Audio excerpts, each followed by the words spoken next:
Okay, so today I will be showing you guys my top 7 weirdest cubes that I own. They're kind of cool, but not really. I'm just kind of bored, so I decided to make a video. So, in number 7th, we have the 2x2x3 cuboid. It's not that hard of a cube. It's just usually they're 3x3 or 2x2. Pretty standard cube, just kind of a different one compared to like the normal 3x3, which has 3x3. This one only has 3x2x2. So it's kind of different. Okay, next we have in number 6 spot, we have the Rubik's Phantom. It's, I don't know if you guys can see the colors or not, but you can barely see the colors every once in a while. Like, oh yeah, you can start to see the colors if I rub it, but it reacts to heat. So once it gets cold, it turns black like this. But once you warm it up, like, I'll see if I can warm it up here. This is the yellow side. There we go. And it's just a normal Rubik's Cube, which is kind of hard to solve every once in a while. Okay, number would be, the Phantom Cube was number 6. Number 4, I would say this guy. It's just like the Pyraminx, but instead of turning like this, it turns just these corners, but then you can move the inner circle. It's called the Coin Tetrahedron. It's pretty simple to solve. You just have to know like basic, like if I want to get this piece here, I would have to move that over and then move that around like that. It doesn't take much skill, but takes a bit. Pretty fun to solve. That was number 5. This one is number 4. It's called the Mirror Cube or the Mirror Blocks. You solve it the exact same as the normal 3x3, but without color, because obviously it's all one color. You would solve it by shape. So like this piece here, I think it would go here. So I'll do an algorithm. There it goes in there. So you solved on shape and size rather than colors, which is a bit different, but it's kind of cool at the same time. Like the checker pattern, it actually looks pretty cool. That's the checker pattern, which may not look like it's an actual pattern, but that was the check pattern. Okay, number 4 will be, or wait, 1, 2, 3, 4. So, sorry. So this one would be number 3, or no, this one would be number 4, right?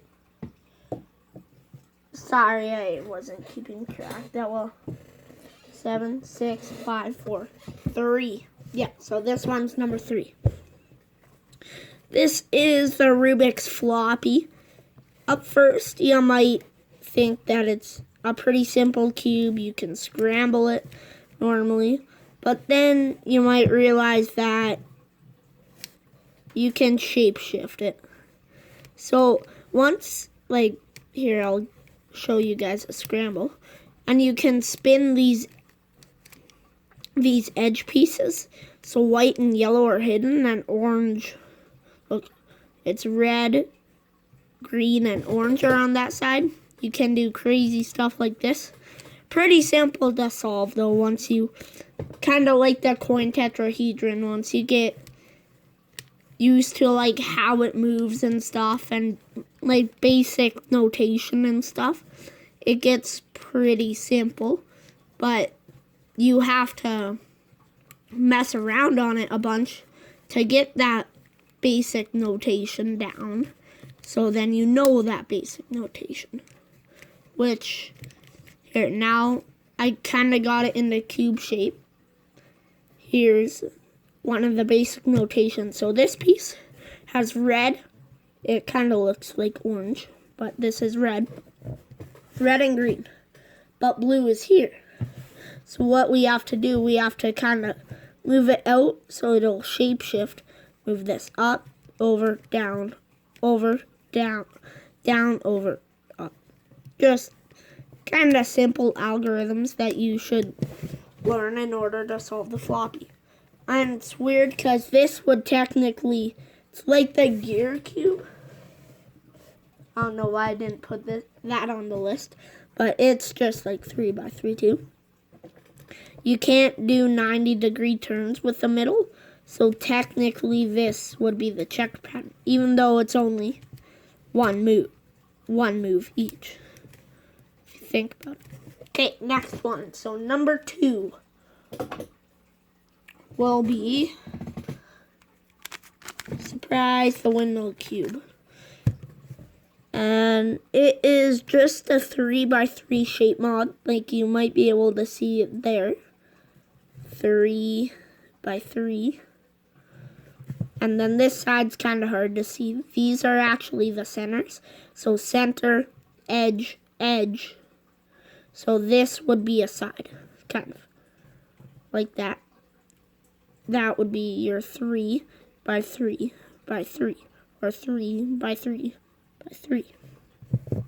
It's called the windmill cube because when you put it in the checkered on top, it kind of looks like a windmill or something kind of cool. But then once you get here and spin that, it doesn't look as cool. At least not in my opinion. But it's the same as the 3x3. It's like a cross between the 3x3 and the mirror cube, if those two like combined. But it's different at the same time because, like, watch. Oh, look, this piece is out of here, but you don't know which side to put it on it for, like, beginners. So you kind of just have to get to know the cube and, like, you know that if it's up like that, you move it to the right, up, do that way, and then insert it.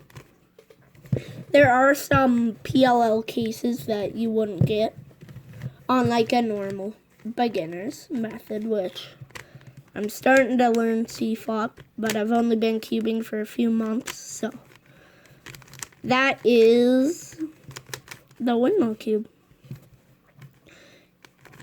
which it's actually pretty fun to solve. Okay, next is the Fisher cube. Kind of like the windmill cube, another 3x3 shape mod. Here, I'll grab the windmill cube here. Here we go. Get the colors right. There. So see, they kind of look the same. If you put this one on an edge, it's like a 3. It's like a 3x3. You can see the cross and stuff. Then put the windmill cube like that, you can see the same thing. It's just different pieces. You solve it the same as 3x3. Not much else to tell you about this one. It's pretty much the same as the windmill cube. But yeah. It's also pretty fun to solve. Here, I'll do a J-perm. Oh no. Okay, maybe not. I'll just do a J-perm on a normal cube. around the mirror. But that would be my top 7. Here, I'll put them in greatest. Oh,